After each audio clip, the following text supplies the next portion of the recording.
Oui, to ye lisusu kotuna ndeko na biso Placide Koso mwa situation moke oyo ezali koleka na République démocratique ya Congo. Nga kombo na nga nazali présentateur ya émission Lidap na ye lelo koyamba ndeko na biso Placide Koso po ameka koyanula biso makambo eza koleka na République démocratique ya Congo. Mbote mingi ndeko papa Placide, ndenge nini santé za ndenge nini? Mbote ndeko papi kombe santé nangolu ya Yesu Kristo ezali malamu et tobani mbula ya sika et nzamba ezali kosunga biso ezali malamu mbote mingi. Ok, namoni lelo otelemi vraiment donc na ba munyere ya ba papa papa Kisekedi est-ce que vraiment yo pose la membre ou bien yo pose la kamwana ikiriku na bien ndenge nini po nazo comprendre te o community tarakaka sikoyo kokyo yebisa biso ndenge nini. Les peuples d'abord. Les peuples d'abord. Makamotu, tout ça, c'est le peuple. C'est-à-dire, Nabitumba, oh, c'est comme Namboka, ce qui, Motumoka lobi, phrase moko ya kitoko, zoa yango. Ate olinga kaite phrase on a kitoko le koko libéré mboka, zoa yango. Ce qui yopo lobi ya kitoko, zoa yango. Ba phrase juste ça sangisi yango, et kopé sa constitution à libération ya mboka. Peuple d'abord, ça slogan moko, ata azali loté. Les peuples d'abord. Qui m'a envoyé mon aïe, mon ambokatia Tshisekedi. Ou à celle que les lobbies surtout banapé comme mana. Bisika ou batwako kabiso boy. Merci.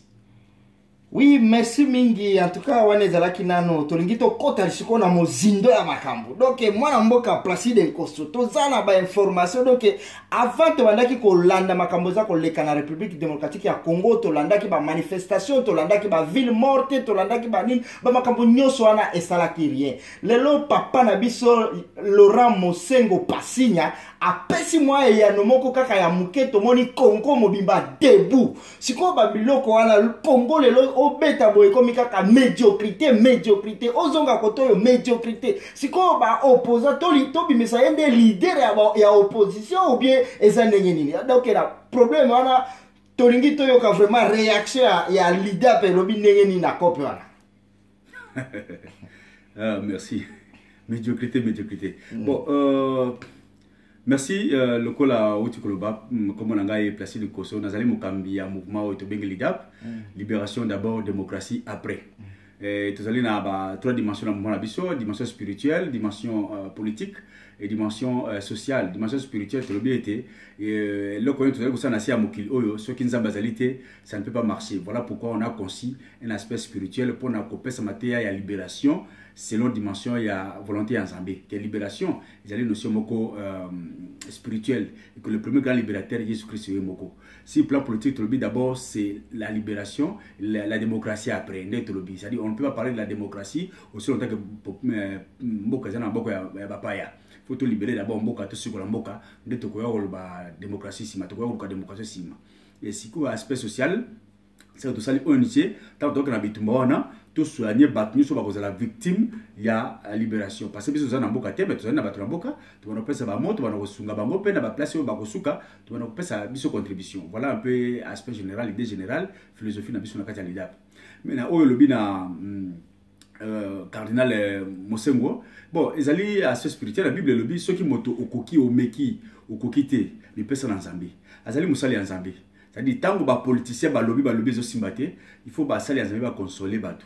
Voilà pourquoi encore on a travaillé makasi pour na ko meka ko pesa basali ya Nzambe et sika na bango ya valeur on les base na ba prostituée politique ba bomba Bible ya libération et comme ka prospérité okozwa okozwa non ce n'est pas ça ce message au peuple congolais za ko lokalelo. Alors papa cardinal Mosengo félicitations malgré to kabola qui pone vie na bangote na niveau na biso Lidap na mouvement basala qui a le 31 décembre pour tout bailler on ne peut pas on a beaucoup versé le sang des Congolais et qu'il n'était pas encore digne ya ko benga batu ba ki tapona ko senga occupant à respecter démocratie batu ba ko kufa makila et ko sopana et kaname ne changera pas parce que ayi on a été pona ko démocratiser mboka ayi pona ko koza mboka. Alors pourquoi appeler le peuple ba kila ke kufa aussi longtemps que d'avance vous allez échouer. Voilà pourquoi on avait dit que il fallait maintenant qu'on benga bateau pour chasser occupant. C'est-à-dire il faut être clair que tout qui t'attend qu'on a benga na munguna il peut être kanambe na pouvoir oyo azali envahisseur. Et dans ce sens-là, nous avons aussi lancé un communiqué pour nous senga batu babima. Bon, dans le cadre lobby à Sali, Kofabi, tout est médiocre, mais à lobby en gros parce qu'il est prélat catholique, à lobby en gros parce que c'est Azali moto Azali n'a ma batnyos. Ça c'est le vocable trop pacifique, trop catholique, c'est qu'on lobby médiocre. Parce que je me rappelle, dans l'équipe d'école à Basango, dans la salle, dans une formation à Basango, j'ai vu Nangaï. Tout ça là qui n'a pas eu beaucoup d'attente, tout ça là côté cahier de discipline, cahier de discipline. Na cahier on a besoin de contrôler au moins na, ndingo zali côté mbola. Vous avez coulé uniforme malam, vous avez coulé à classe chaque jour, vous avez coulé à classe à temps, au moins on a besoin de coulé commis médiocre, assez bien, bien, très bien, excellent. C'est-à-dire ils allaient varier selon le comportement moi. Qu'est-ce que je veux dire par là? Pourquoi na pesa aspect wana?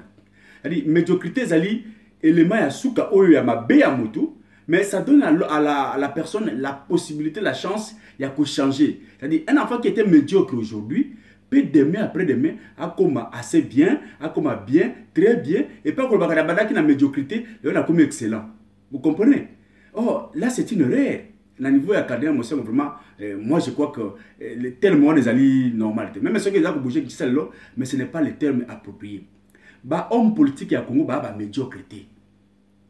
Médiocre, ils allaient bien. Médiocre, ils allaient dans oyo, azali na mabe mingi, mais azali la volonté à changer. Vous comprenez? On dit il est médiocre, mais on peut toujours bah, encadrer lobby si mal lobby a commis bien de on koloba.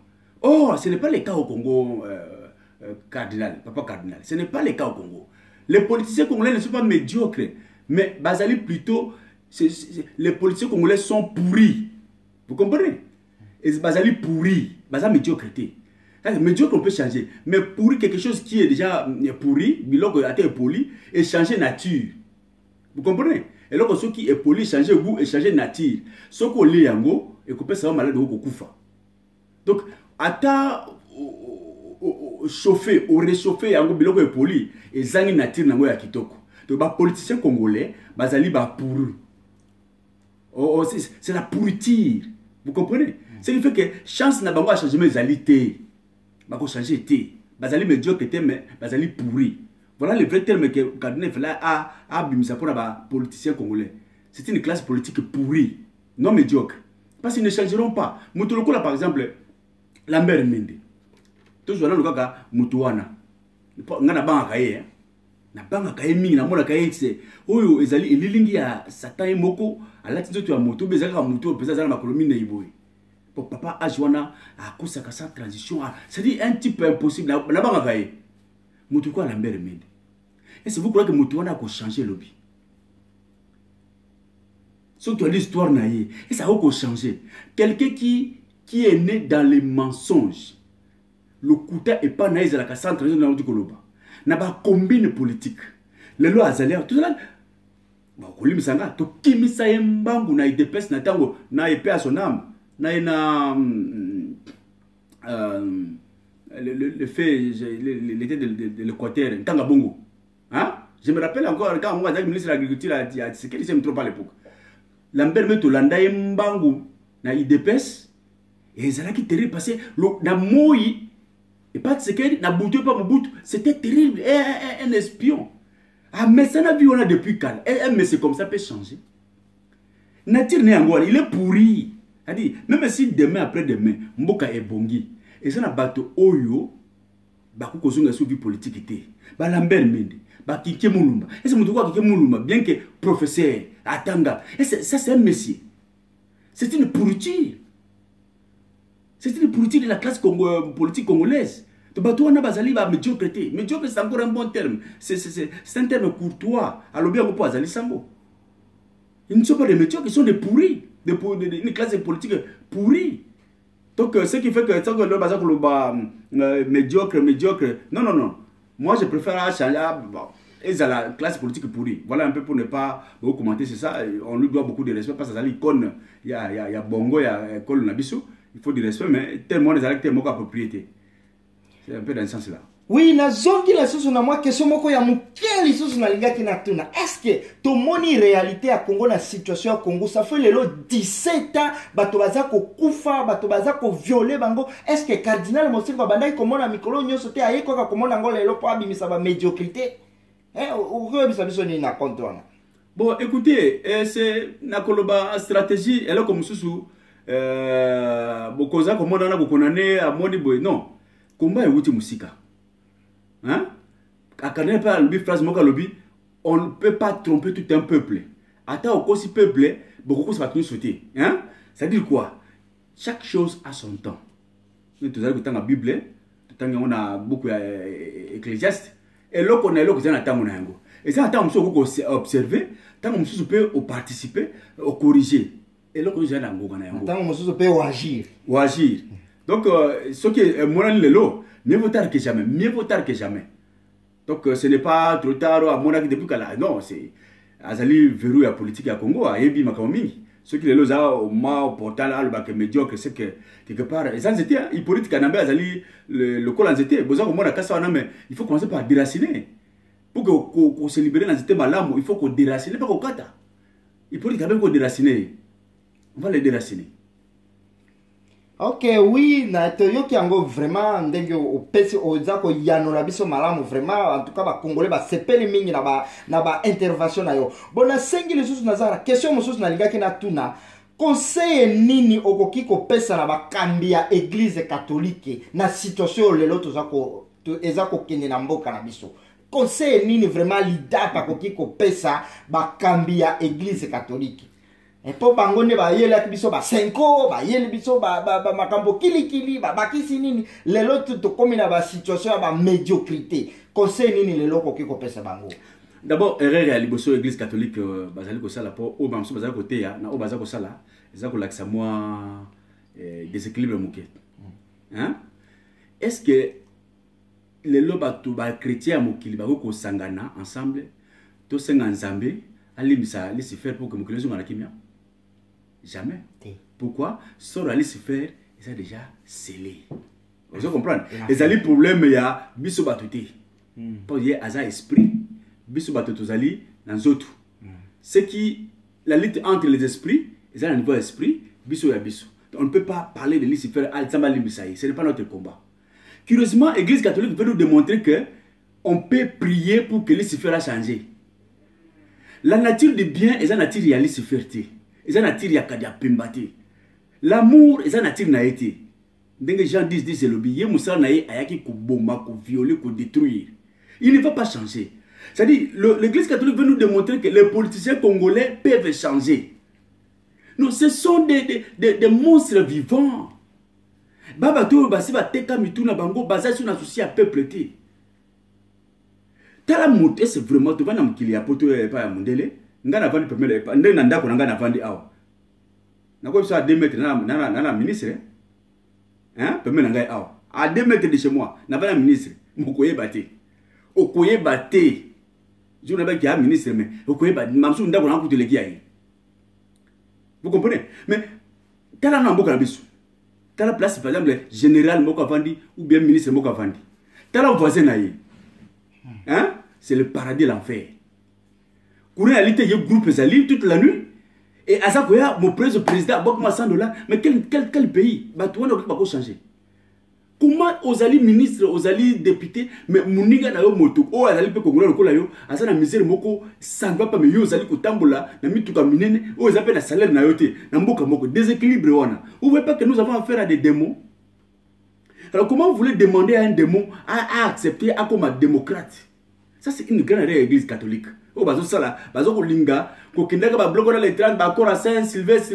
C'est comme si on veut forcer un de moi comme Mamalamu. Kabila ne changera pas par les accords. Je glorifie l'Éternel parce que mon Seigneur a compris, l'église catholique va comprendre que le Messie avec qui nous avons affaire, Azali Motomosus, Azali médiocre ne balobi, mais Aza pourri. Alors voilà conseil n'a compris l'église catholique.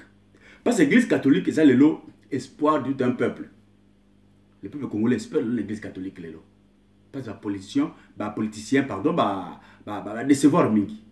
Monseigneur, cardinal Laurent Mosengo, Passigna, papa ya bana non eza droit na yo ya kokama milimu kota na kati ya bible kota na kati ya bible c'est-à-dire soutane na yo wana komisa yango teni ya Josué komisa yango teni ya David pour défendre le peuple de Dieu na mabele na bango le Congo ezali Israël oza kokamba bana ya Nzambe bima Josué ça dit quoi prenez les armes c'est fini arme yo kozwa eza arme moko oyo ko défendre devant Dieu parce que ba c'est dans le plan spirituel ba sala yango na par exemple ya Josué qui était général et armée à Israël na par exemple ya David yemoko mokozi ya bapinga zwa place ya Josué zwa place ya David ça dit quoi l'église catholique s'il vous plaît on a beaucoup tué les calotins les chrétiens babongi bango mingi il faut armer l'église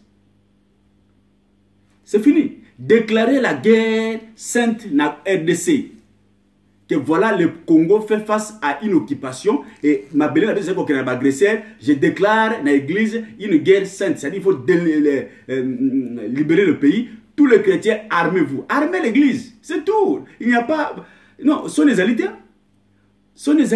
les guerre moko biblique il faut armer l'église catholique pesa ba chrétien mando qui bazali prêt tous allez que soit ba chrétien ba prêt ba mando qui va défendre le pays na bango le quoi ba politicien na parti politique na bango ba échouer ba chrétien bazali prêt soyez Josué devenez David défendez l'église catholique au lieu d'avoir le message descendez sur le terrain vous avez notre soutien et on va vous contacter biso ba contacter biso pe to sala o to sala. Oui, de placer de toyo qui vraiment makambolobi na zoki juste no question moko ya muke Congo est un pays moko tokoki koloba 85% za ba chrétien. Siko to moni réaction à église catholique et telemi, siko to na sima toza na ba église de réveil, toza na ba église protestante, toza na ba église ma kimbangiste, ba église nyoso na siko réaction na bango ezani. Ba tikeli kaka église catholique kaka ndia telema. O ba msusu role na bango ezani nini lelo na Congo. Moko ya musala lida pezali ndi yangwana tokoba ko classer ba église wana tango tokoya le pays sera libéré peuple congolais moko sera libéré et ces églises là il faut disparaître yango moko to landa ki bangoti ba ke bango na télévision ko sala communiquer na pona ko boya ba ba kita na les 31 to landi bango ta ota ko mo pour ne pas faire la publicité voilà encore des pasteurs médiocres des pasteurs pourris voilà na niveau la biso le ba pasteur pourri ba bosani bible ba changer évangile de libération ba la kisabato ke nzambe atinda ba na Israël na boumbu na Égypte ba kenda koyeba valeur ya mabele tango ba koya na Israël ba défendre mabele na bango la terre n'est pas négociable ba tout ba église de réveil wana to kotala na bango malamu ba continuer aventure wana mais ceux qui ba ko se ressaisir ko zala malamu mais sor na bango ba kolana avaisser oui toza kokoba kaka na émission na biso to komi lisusu na côté ya bandeko na biso oyo ba bengaka bango bandombolinu bandeko na biso o ba musala na bango kaka koningisa loketo ba musicien le même le 31 décembre wana bato bazalaki na matanga ba mususu bazana ba problème mais to moni bandeko na biso zoki awera sone akeko beta na katanga kuna play ya craquer siko bato neti wana vraiment na lidape to koki ko conseiller bango nini po na ba situation wana.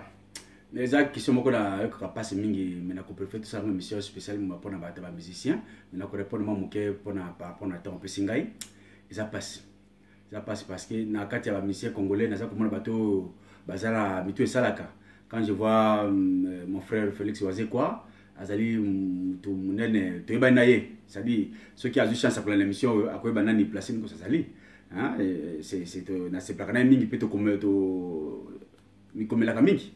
Donc, même en Australie, mais ça n'a pas marché. Je les respecte beaucoup.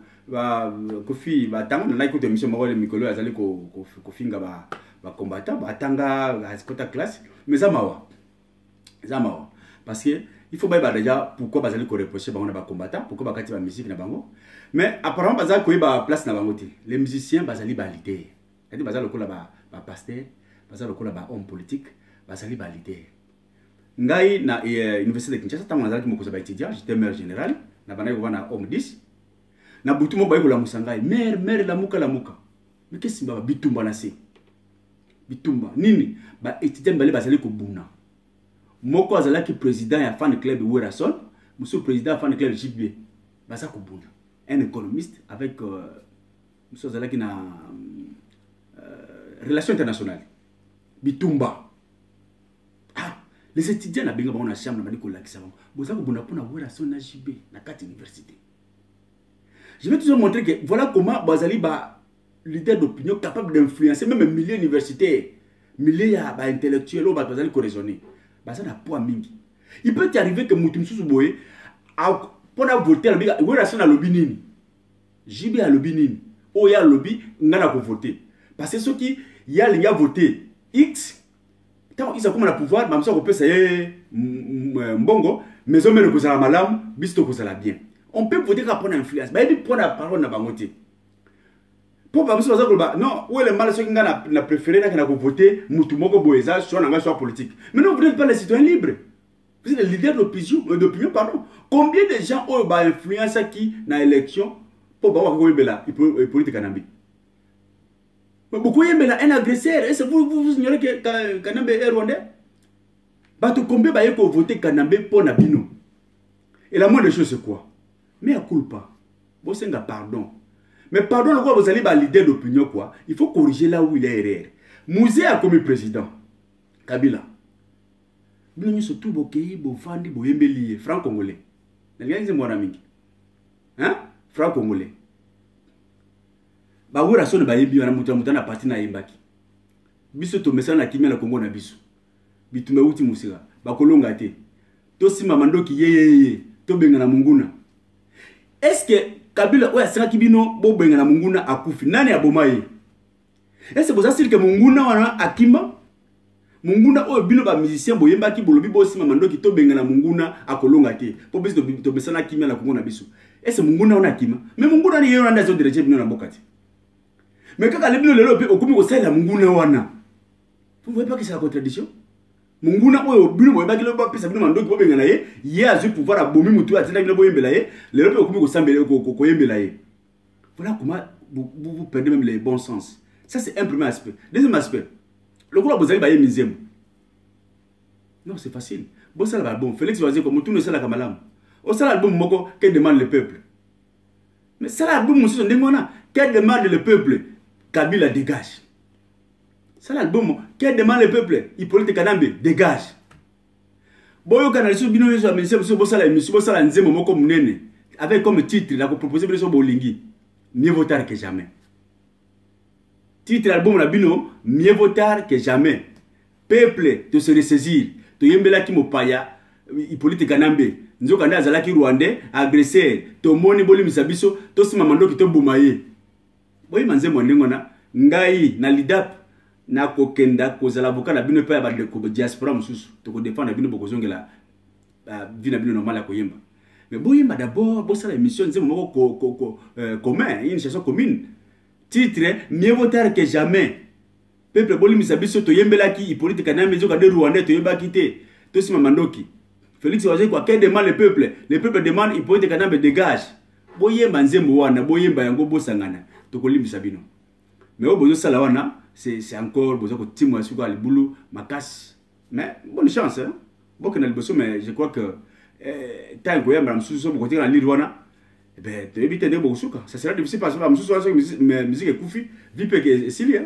À un moment donné, musique est koufi, puis à la simi créé, à Banigo, ils ont à mettre une école primaire. On a ce musique est Silia aussi.